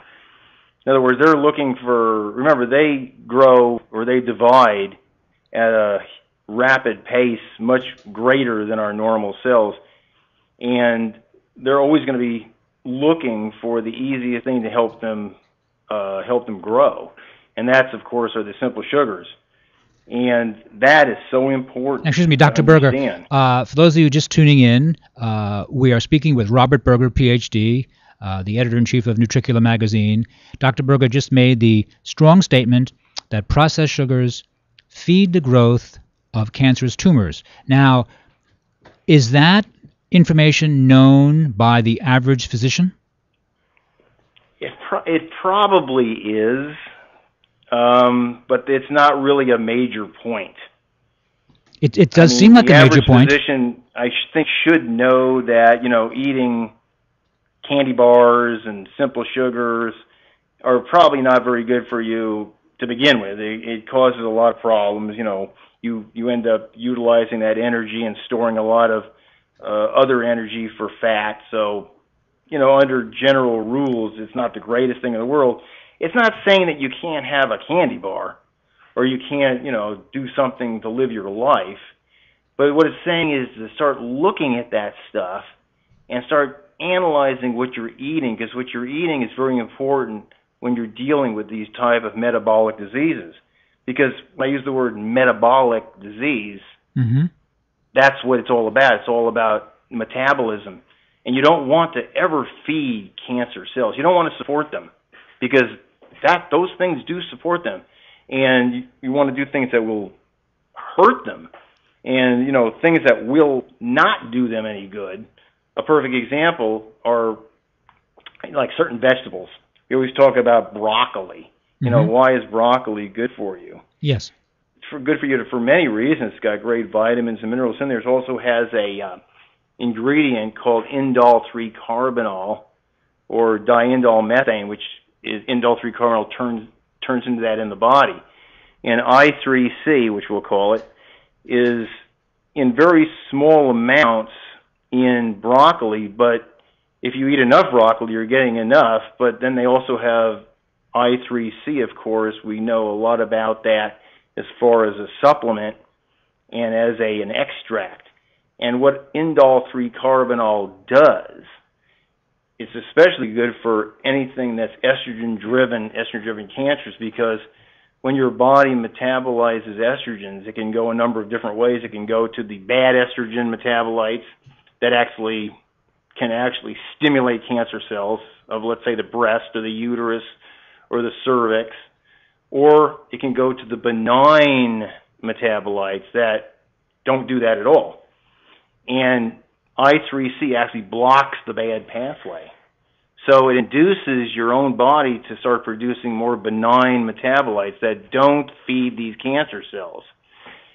And there's a lot of biochemistry in here as far as indole 3-carbinol, which you can actually go into a number of the articles that we write talking about I3C, talking about how it affects so many different areas of our metabolism and of the metabolites that are formed, and what it does, how it blocks certain types of genetic predispositions that are certain proteins that are formed in our body that lead to certain types of cancers. Well, it blocks those things. So, for instance, broccoli and I3C, those type of things are the things you want to take. Those are great things. You know, any of the vegetables, green vegetables, colored vegetables are very, very good. You know, those are the positive things. Avoiding that, people say, well, what about fat? Because, you know, people are going to ask that question. Yes. You know, most people, the average person would say, oh, of course, you want to reduce fat. Not necessarily. And I'll tell you why. First of all, one of the worst things a woman with breast cancer can do, or with anything, is lose a lot of weight. In other words, you've got to really watch your weight, too, because when you start losing weight, you start breaking down protein, your body weakens, and then, of course, your immune system starts to fail, and you don't want that to happen. You want to try to maintain your weight. So by people saying, well, reduce all fat, that's not the answer, because there's fats that are plenty good for you. And one of the major things that you want is to you want to maintain, or at least try to maintain a weight so you can fight this thing off. And that's so important. Of course, you know, it's hard to do that if you're just eating protein and carbohydrates all day. There's not enough calories in there if you're really, you know, cutting down your fat so much. Dr. Berger, you're not getting enough support. And also, excuse me, Dr. Berger, I have a question. Excuse me, I have a question here. Excuse me, Dr. Berger. Tend to lose weight a lot faster. Why? Because cancer cells are dividing rapidly. They are seeping energy from you. And they're taking away those calories from your cells, the normal healthy cells. They're using it for themselves. They're very opportunistic. I mean, cancer's weird because here he tries to eat everything, take over your body, and then if you die, it dies. But It doesn't, you know, that's not the way it works. It's a survival mechanism that is very hard to overcome cancer. So you try to do these things that will not let it survive so well. And there are a lot of these supplements. I mean, when you go into Nutriculum magazine, you can read a lot of the things that are in there that block cancer cell production, that block communication between cancer cells. That's another very important thing that a lot of these nutrients do. Even indole-3 carbonyls I spoke about and other things, they block the communication between cancer cells. If cancer cells don't communicate, they can't survive. I mean, they just kind of die. It's very hard to kill them in any other way than to stop them from communicating. Because you can kill cancer cells with radiation, you can kill cancer cells with chemotherapy, you can do all these great things, but remember, when you're doing that, you're also affecting your own cells and your own immunity. And you really want your immune system to work against the cancer, and you want your immune system to work for you. And this is how most of the people, you know, really do overcome many of these diseases, is by having their own bodies start to function better only because of their immune system is able to come back.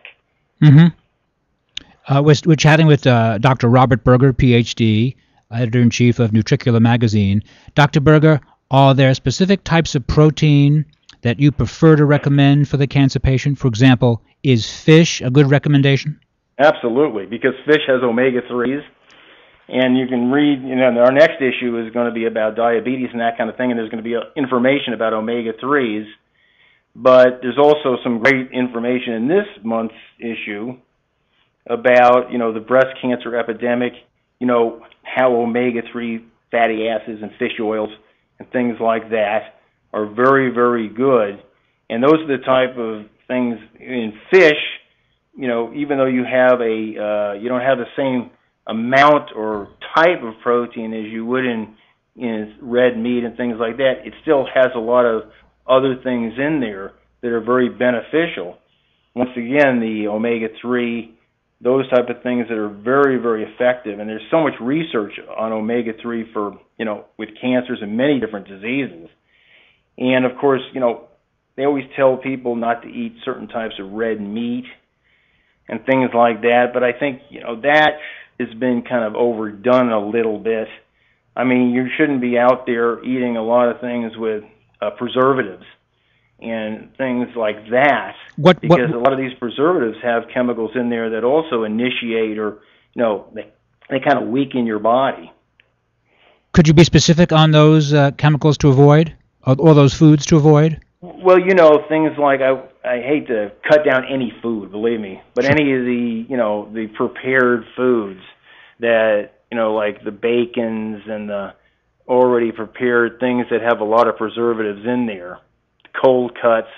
Like I'm saying, you can eat these up to a point. You have to just, modify your diet. Don't make a steady diet of going and eating all these things all the time, because that's not a very good idea anyway.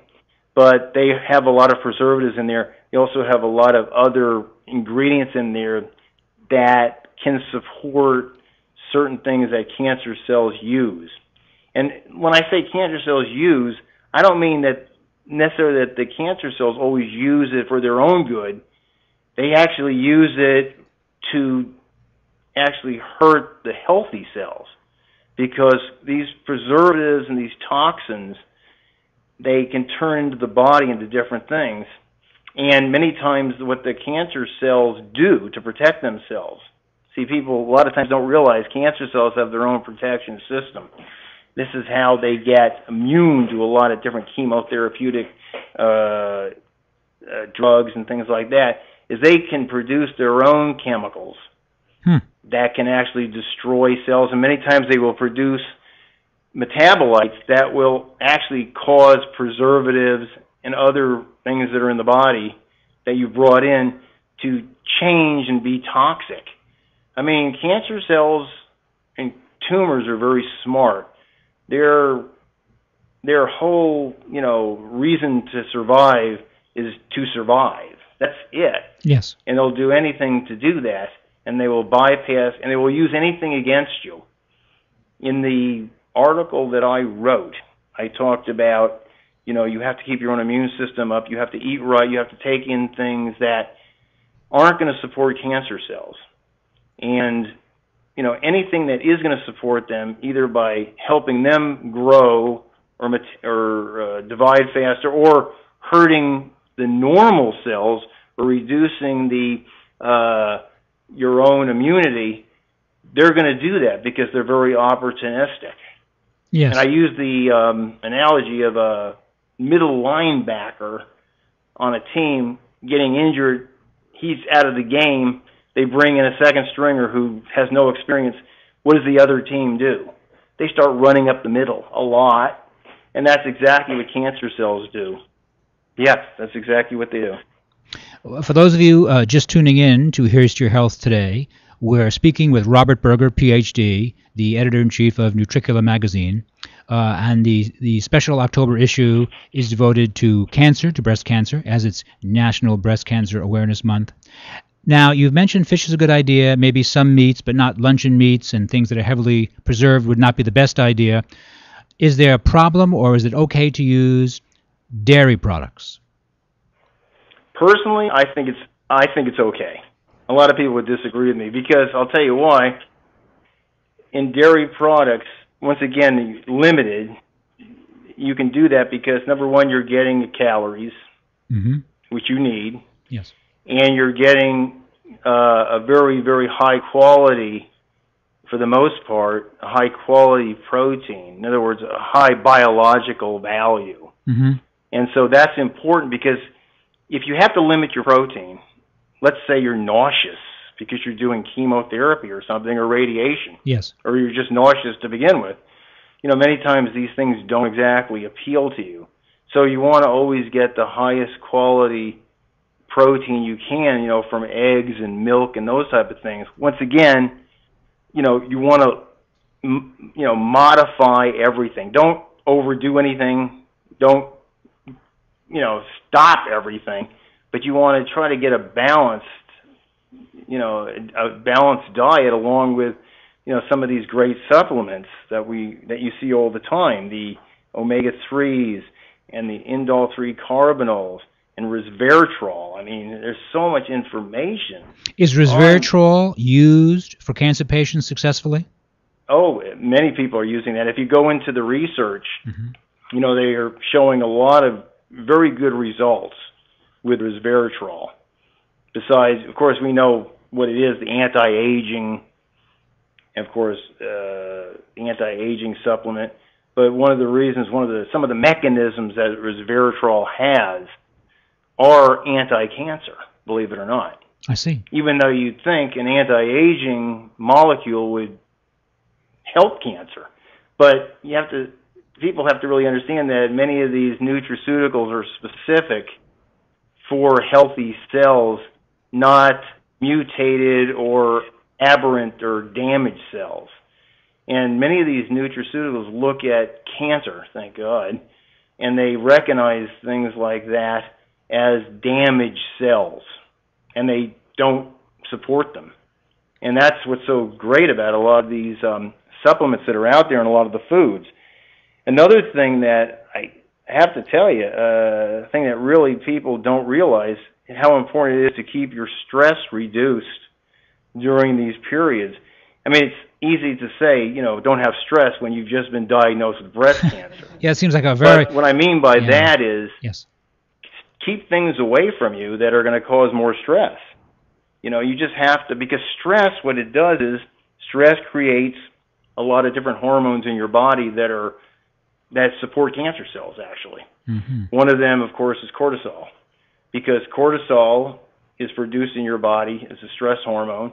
It incorporates a lot of fat into your body. Once again, you don't want that because you don't want storing estrogen. You don't want toxins being stored when you're trying to fight off a disease that utilizes these things to grow and utilizes them as an ally. I mean, exercise, of course, you have to always check with your doctor, your surgeon, your oncologist, your radiologist, your nutritionist. You should be working with a lot of people or getting a good advice about exercise. You know, limited exercise during any type of illness is not easy, but sometimes it can really help because exercise creates a lot of good chemicals in the body, endorphins and other things that actually help to relieve the stress. So you're not going to be producing a lot of these stress hormones that, once again, are very toxic to your body. You know, if you're in hormone replacement, like a lot of people are, that's something that you really have to start thinking about. Do I want to continue hormone replacement during this because I know estrogen does this? But then again, you know, once again, you might need certain hormones because they are being replaced for a reason. So everything has to be weighed out. You know, there's even a section in one of the articles that talks about laughter. And I know that sounds funny, but laughing, you know, being happy and laughing really increases your immune system. It supports the immune system. Didn't Norman Cousins... It does produce endorphins.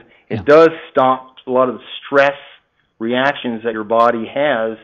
And once again, if you can reduce the stress, because we know what stress does to us. It's a major killer. It supports everything bad. Yes. And everybody needs a little stress in their life in order to survive, but the right kind of stress, not the type that's going to overwhelm your body and cause a hormone disaster. Yes. And that's what many people have right now when they have breast cancer and other cancers that are driven by hormones and estrogens and xenoestrogens. They have a disaster going on in their body at one time that they want to stop that. You want to equalize everything. For those of you just tuning in today to Here's to Your Health on LA Talk Live, we're speaking with Robert Berger, PhD, Editor-in-Chief of Nutricula Magazine. Dr. Berger, I have a question for you. What is a good potency for a person to use when they're using resveratrol? When the cancer patient is using resveratrol, is there an efficient potency? You mean as far as the amount of what is the recommend? I'm not sure what the recommended dose is, but I'll tell you, just from experience and looking at what I see, I wouldn't use anything over the recommended dose at the time, because I'll tell you why. As good as resveratrol is, or any of these things are, you never want to overdo it when your body's fighting something like that. Because there are certain, believe it or not, there are certain supplements that if you are doing radiotherapy or chemotherapy, you probably should not use. Really? And the reason, yes, and this, once again, this is my opinion for many years, and I'm sure that a lot of people may disagree. Of course, they probably would. And a lot of people would agree that there are certain things that, unless they're specific for, cancer or for your normal cells to fight cancer, I wouldn't use them until you're in remission or everything is, much better. Because there are certain things out there, like you just talked about sugar. You don't want to use that. You don't want to use anything that could support a cancer cell, because there are certain supplements out there that are great if you're doing well, and even if you're not doing that great. But if you have cancer, remember, these cells are dividing rapidly, and they're always looking for protection, and they will use some of the antioxidants that you might be using during normal health. They will use those antioxidants to support themselves. Are you referring to... Remember, there's billions of them, and not so many normal cells, comparatively speaking. So they're going to overwhelm the normal cells and try to take as much of antioxidant as possible. So, Dr. Berger, are you referring... is more specific. Yes. See, that's the nice thing about resveratrol. It is more specific for normal cells, just like indole-3 carbinol, just like sulforaphane, just like many of these things that you find in the vegetables that are very good, and the supplements that they've got so much research on. For instance, mushrooms. I have a thing about medicinal mushrooms in my article. Unbelievable things that they're finding. Incredible. Active hexose correlated compound. It's a type of extract from a mushroom that is specific against cancer cells. I see. And those are the things you want to use. But once again, there are certain things out there that you need to really check with your nutritionist, with your doctor, if he knows anything about this. If he doesn't, find another one that does know something about this, and read up on these things. And this is why we have Nutricula, because this information sometimes isn't always available, even though it should be available. People just don't know where to look. And that's what we're trying to do, is have a magazine and have a blog with all this information where people can go in and get the real, true stuff with real references, with real research, and then, get a lowdown, and they can actually bring these things to their doctors or to whoever and see what they have to say if there's any problems. Because, once again, most of the research or just about all the research that we talk about in Nutricula is in PubMed. It's in the National Library of Medicine. It's been published in all the medical journals.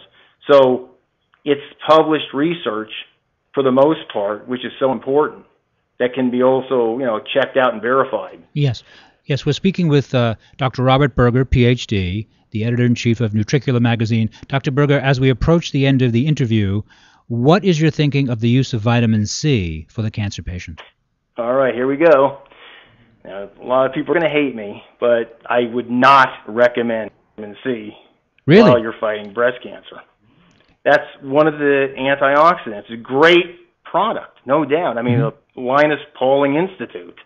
I mean, I'm not going against Linus Pauling here, but that's in special cases of breast cancer and things like that, because there's really no evidence that vitamin C just supports normal, healthy cells.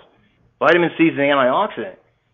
A cancer cell or a mutated cancer cell from a MRC7 breast cancer or something can easily mutate and start utilizing vitamin C's great antioxidant power to run rapid and strip the normal cells that would be using vitamin C to protect itself, strip from the protection that they would have. In other words, that would be like taking a shield from a knight and using it for yourself, and the knight doesn't have any armor.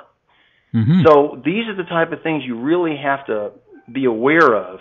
You know, look for the research that has the evidence and the research behind it that talks about, you know, what has been used, what is now being looked at is the best forms of things to fight breast cancer. And there's so many things to do, you know, lifestyle, food, supplements, exercise, attitude, biofeedback, along with all the traditional things.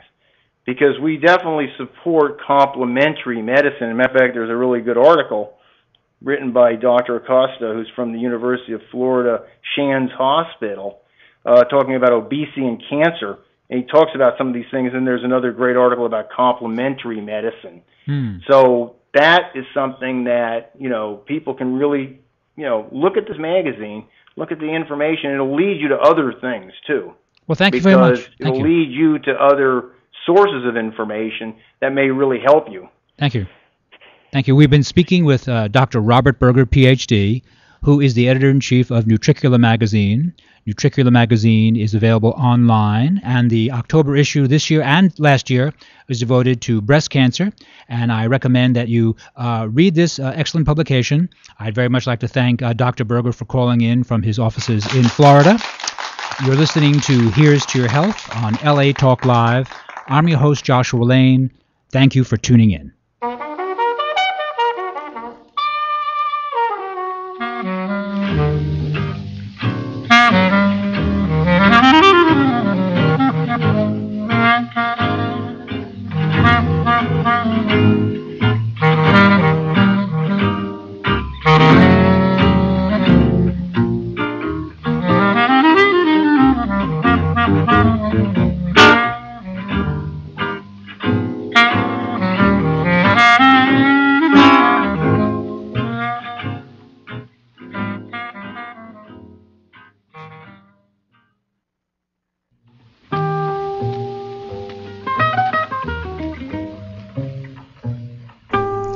For more information about the guests and sponsors of Here's to Your Health on LA Talk Live, please call us at 818-707-0005.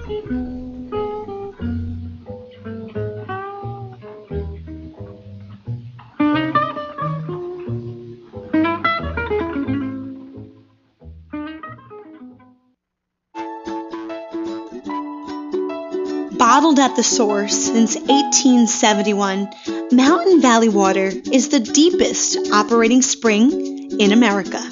This naturally alkaline water, with a perfect blend of minerals, has a crisp, clean taste that's twice been named best tasting water in the world.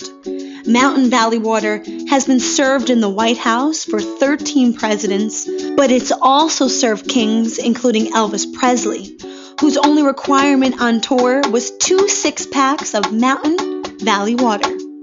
Delivered to your home or office in glass bottles, Mountain Valley Water will give new customers in Southern California their first 2 5-gallon bottles free.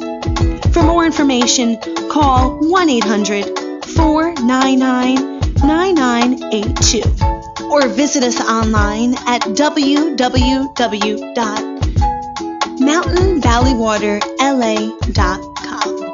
Mountain Valley Water is the official sponsor of Here's to Your Health with Josh Lane on LA Talk Live.